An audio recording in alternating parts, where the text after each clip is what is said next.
Hey there, I'm Mike Rignetta. Welcome to Crash Course Theater, and today we're going to be covering Greek satyr plays and classical Greek comedy. We'll also take a look at Aristophanes' Lysistrata, a play in which the women of Athens and Sparta decide to ban sexual intercourse until their husbands stop fighting a war. It might get a little lewd, but this play is actually a lot less lewd than most Greek comedies that came before it.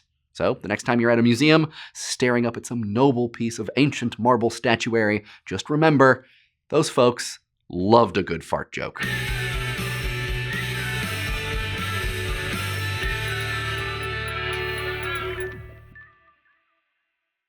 Satyr plays are the raunchy plays that appear at the conclusion of each tragic trilogy. They're meant to cheer an audience up after all that pity and fear and purgation. And what did audiences find most cheerful? You guessed it, phalli. Like tragedies, satyr plays were usually derived from mythological stories. Unlike tragedies, satyr plays featured a chorus dressed as satyrs, ears, tails, shaggy legs, and tie-on phalluses. They presented goofy versions of important legends. Here's your typical myth, going along as planned, and then who shows up but horse dudes. These plays normally focus on how fun-loving, drunk, and cowardly the satyrs are, but there are often a few human characters who engage in serious moral debate at some point. Only one complete satyr play survives, and that's Euripides' Cyclops, based on an episode in the Odyssey. It's almost a retelling of the Odyssey's version, except there are a lot of satyrs on the Cyclops Island, and they're the ones who get Odysseus into trouble with mean old Mr. Unipupil. While trying to avoid being eaten, Odysseus takes a moment to engage the Cyclops in an earnest debate on whether duty or pleasure-seeking is the key to a happy life. After that, the Cyclops and the head satyr Silenus get very drunk, and Silenus gets dragged off to maybe do Cyclops sex stuff, but then Odysseus blinds the Cyclops and it ends happily for all. Except the Cyclops, who is blinded and was probably like, ugh, that was my one good eye. You may remember from a couple episodes ago the drama contests of Dionysia. In 486 BCE, a separate contest for comedy was established with 5 competitors each year. In classical Greece, comedy was pretty raucous and pretty ribald. The word comedy comes to us from the Greek word komoidia, which literally means party song. After 40 years or so, comedy got popular enough that it had its own festival, the Linnea, held in winter for Athenians only. No foreign dignitaries, which maybe makes sense because these comedies were probably not how Athens wanted to represent itself to the world. Like tragedies, comedies were inspired by the philosophies and problems of present-day Athens. But while tragedies tended to cloak their relevance in the mythic past or foreign lands, comedies were typically set in contemporary Athens, poking merciless fun at contemporaneous life. They kept themselves safe by being so wild and crazy that you couldn't possibly take their political attacks seriously, though there are records of at least a couple lawsuits.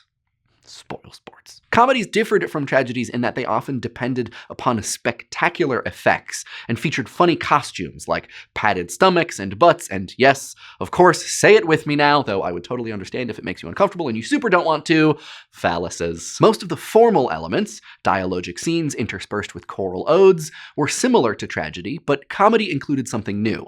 It was the parabasis, a speech in which the chorus addresses the audience directly. And while tragedies focus on some noble figure falling, comedies are often about the little guy struggling to rise. Though, as we'll see with the Lysistrata, comedies can deal with great figures and serious subjects as well. Unfortunately, few examples survive from the golden age of classical comedy, and all the ones that do are by Aristophanes. But we have fragments by many others, including Eupolis, a comedy writer so beloved that according to legend, when he died fighting a war, the government passed a law exempting all poets from military service. Let's take a moment to look at what separates comedies from satyr plays. Satyr plays are situated in a mythic past, and comedies are in the present. Satyr plays are typically rural, and comedies are usually urban. Satyr plays are about messing things up. Comedies are about putting things back together. They tend to return social order and conclude with a compromise of some kind. A peace treaty, a constitution,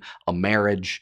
There's not necessarily any reconciliation at the end of a satyr play, while comedies are about offering absurd suggestions to real problems. Aristophanes is the most famous figure of classical comedy for the very good reason that his plays are the ones that still exist. Invading hordes? You are the worst. He wrote at least 40 plays. We have 11. Aristophanes was born into a wealthy Athenian family sometime in the 450s. He started writing early, and he was almost immediately known for his splendid poetry and for relentlessly mocking specific political figures. In fact, he was sued at least once for unpatriotic behavior. Undeterred, Aristophanes kept the poetry and dirty jokes and mockery coming for quite some time.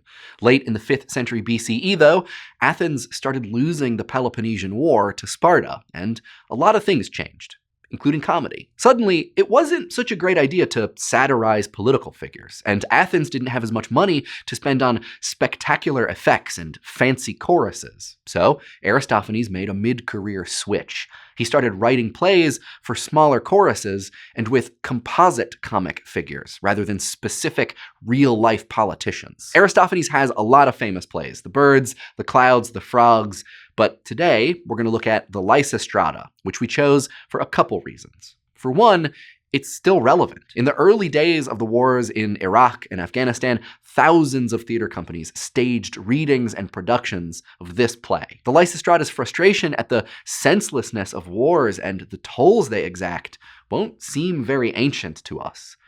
Also, it's one of the rare ancient comedies in which the women get to be really funny, so that's nice. But also remember that all the actors in ancient Greek theater were men. And all of the playwrights, too. Anyways, let's go to the thought bubble. The Lysistrata won first prize in 411 BCE, at which point the Peloponnesian War had waged for about 20 years.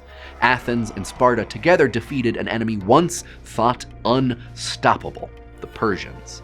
But after their victory, they squabbled over colonies. Sparta had the superior land army, Athens had the superior navy.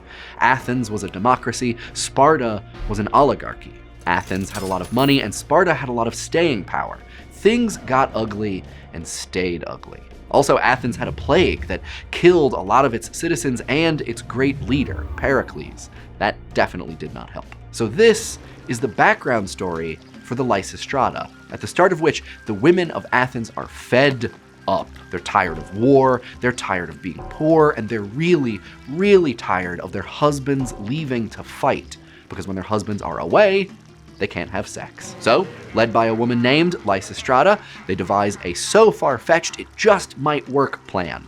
They seize control of the Acropolis, which is where Athens keeps all of its money.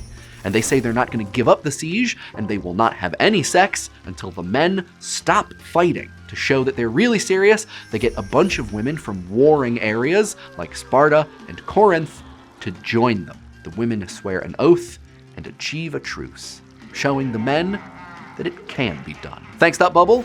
I would love to quote the chaste lady's oath for you, but it's a family show, and the oath is filthy, which is sort of the point. To begin with, the women prepare a sacrificial victim, but instead of killing an animal, the sacrifice they make is to open a jug of wine, which they're obviously gonna chug. And then they swear to not let any man near them. But the joke is that the oath they take is really specific. It's not just that they're swearing off sex, they're swearing in great detail about exactly the kind of sex they're not going to have. Like exactly. Exactingly exact. This is one of the things that Greek comedy does. It makes fun of beliefs and rituals that are often held sacred, but it doesn't satirize. The point isn't to show that oaths are ridiculous or that the goals of women are absurd. The point is to make fun of social conventions with the end goal of creating a better and happier society. So, cheers to that. In a patriarchal society like ancient Greece, by the way, the idea of women seizing power was also pretty funny in itself for the men, because it was just so impossible. The women might have had different ideas. Most of the jokes are about how difficult it is to go without sex. Women keep pretending to be hurt or pregnant in order to sneak out of the Acropolis. Men come to try to entice their wives back into bed. And in one of the funniest scenes, a wife agrees, but then she keeps making more and more demands of her husband. She needs a mattress. She needs a pillow. And then she runs back into the Acropolis at the last minute, leaving her husband with an epic case of frustration. At the end, Lysistrata comes out of the Acropolis and meets with Athenian and Spartan delegates. She reminds them of what they owe to each other and how ridiculous this conflict is. Yet they agree to peace not because Lysistrata is so wise, but because the goddess of reconciliation is there, personified as a naked woman, and they all want to have sex with her, which is creepy, and misogynist, and violent. And then there's a banquet and the newly reconciled men and women sing and dance together. From this, you can get a sense of how delightful and radical Greek comedy is, while also maybe being kind of troubling. Suggesting the absurdity of a vicious and expensive war is a pretty racy thing for an Athenian play to do when Athens is still in the middle of that war. But this isn't a bleak satire. It has a happy ending, with its enthusiastic embrace of food and wine and singing and dancing, and it tries to show that peace is possible and preferable, if maybe also kind of ruined by creepin' dudes. Thanks for watching. Next time, we'll look at the transition from Greek theater to Roman theater and the rise of popular entertainments that'll make the Lysistrata seem tame.